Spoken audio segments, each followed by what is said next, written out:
Goeiemôre julle almal. Ek glo en vertrou dit gaan baie goed met julle. Ek was nou by die kerk en dit was 'n absolute pragtige mooi boodskap.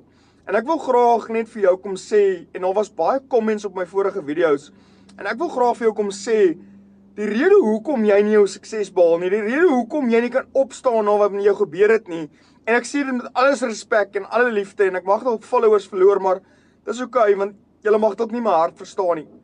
Maar ek wil graag vir julle kom sê dat ek ook self deur 'n baie moeilike tyd gegaan het. Gaan nog steeds, maar kan ek julle sê wat my gehelp het? Is dat ek my absoluut glad nie meer op my eie insigte staat maak nie, maar volkome op God se. Net op die Here. Ek vind myself in God. Ek wil tyd in die woord spandeer, ek wil kerk toe gaan, ek wil praise and worship, maak nie saak hoe moeilik dit mag wees nie, maak nie saak hoeveel storms oor my pad mag kom nie. Want daar staan in die Bybel, trials and tribulations will come, but be of good cheer, I have overcome the world. Ek wil graag vir jou sê, ja, jou familie is belangrik, ja, jou kinders, ja, jou vriende, almal is belangrik, maar jy mag dalk van hulle verloor as jy besluit om die regte ding te doen, en is dit om die koninkryk van God te bevorder.